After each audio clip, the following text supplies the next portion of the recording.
Hi guys. It's I Ain't Hear No Bell, and we are here to talk about how we met. So we met in 2015 in high school. I was 16, she was 17. I was a sophomore, she was a junior, and I was a bookworm. He was a skater boy. yep, literally opposites attracted on that one. And I knew the moment that I saw her, like 3 months in. Like because we were best friends. We were talking to each other. We were getting to know each other. We were hanging around each other. Not recess, acting like this is elementary school. Lunchtime, we were talking to each other. We were in the hallways. We had the same gym. We didn't have any classes together. We didn't have any classes together. But when we would hang out after school, we would hang out, and that ended up budding into a relationship that we have now. 3 months in, guys. 3 months in, after getting to know her, I started having really strong feelings for her, and I knew it. I knew deep down, I am going to marry this girl, and I told her that, and I did it. I did it at lunch. I did it at lunch in front of like all of our peers. It was so embarrassing at the time. I pulled out a ring, and I'm like, I'm gonna marry you. Wear this ring so that way it's a promise that you're gonna get married to me. And she's like, well, I immediately tried deterring him. I'm not gonna lie to you guys. I was like, well, if you want to marry me, there's a lot of stipulations, and I'm a really needy person. And he just kind of looked at me and was like, well, I guess you should start giving me the list because I got some stuff to learn. And after he gave me the ring and I had the promise ring on, we did the rest of our high school career like that. I obviously graduated first. And when I graduated, it's not that we didn't know where we were going to be in the relationship, but there was a lot of up in the air of, are we still going to even be together?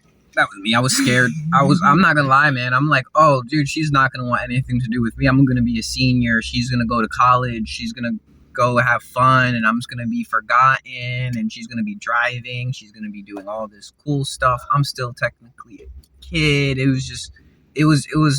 was definitely in my feels because I'm like, damn, man, I love this girl, but at the end of the day, it's like the caged bird.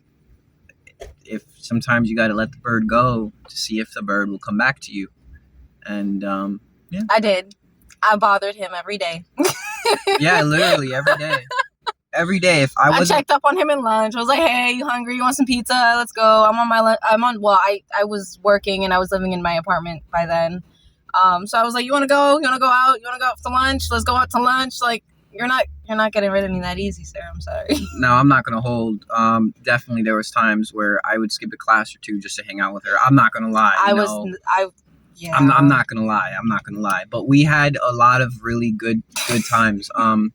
We did all types of fun stuff. When we would literally, if I wasn't going to go, and this was like while I was still in school and she was like done with school, if I didn't come see her, she would come see me, like guaranteed. One of us was showing to each other's house. Yep. It got to the point where like there would be times where like I'd knock on his front door. Like, like when you were a kid back in the day and be like, oh, can this person play outside? I would knock on his mom's door and be like, hi, is he here? Yep. Yep. And she would just look at me like, you're still with my son? My mom would be in a whole... But I love his mom. In a whole robe. Yep. Talking about... It's early. It's early. What are you doing here? Like, she's showing up at like 7 o'clock in the morning, guys. Like, it was legit. But it was bad, guys. It was. I mean, we cared about each other a lot. And we used to walk like miles neighborhood just to see each other. And then we would go on all types of cute little adventures. Like, we would go to the park. The cemetery.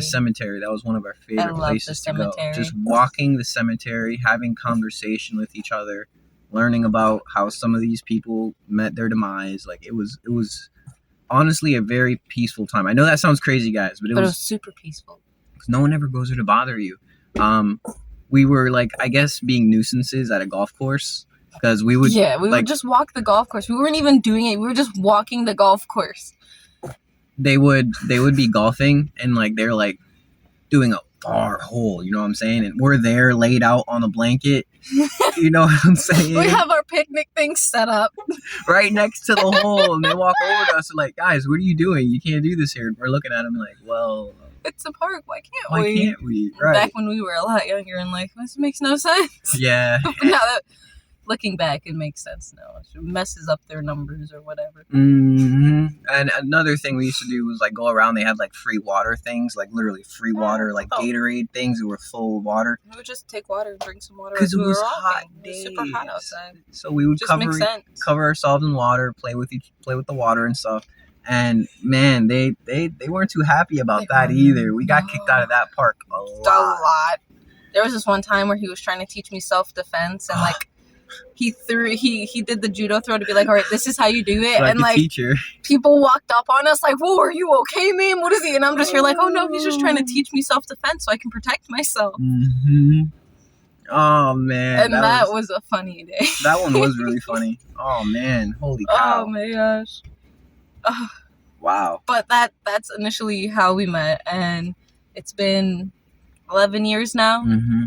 And it's had its roller coasters of ups and downs and different stresses that obviously come with day-to-day life. We were always told that, you know, we were never gonna last. We were never gonna make it. We were never gonna stay together, and that we didn't know what love was. Yeah, we were too young.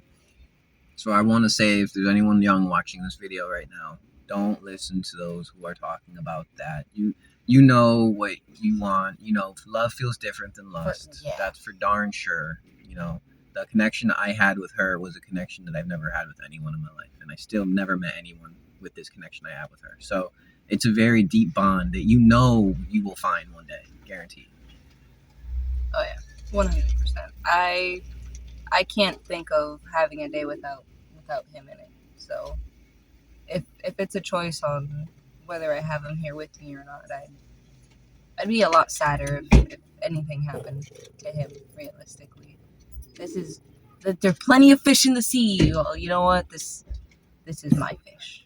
And remember, guys, it takes two to tango. So it takes two to tango with fighting. It takes two to tango with loving. It takes two to tango with any of that nature. So if you both want to stay together, if you both really want to stay together, you both will work through it. You know, it's all about healing and growing together as well. If one person has done something, rip the Band-Aid off, start admitting, being honest, and start trying to go on the recovery of healing. You know, communication is really key inside a relationship. Super important. Trust. Transparency.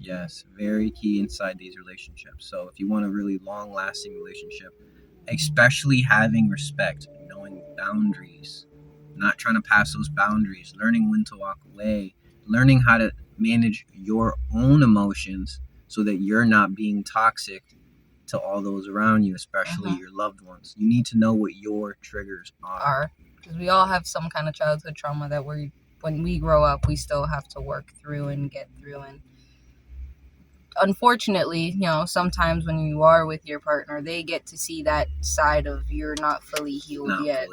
So it really makes a difference versus having someone being like, oh no, I'm not doing this anymore, you're not worth it, versus having someone be like, you know what, you're putting me up a wall, but I'm still here. But that's how we met. That's how we met, guys. Until next time. Bye.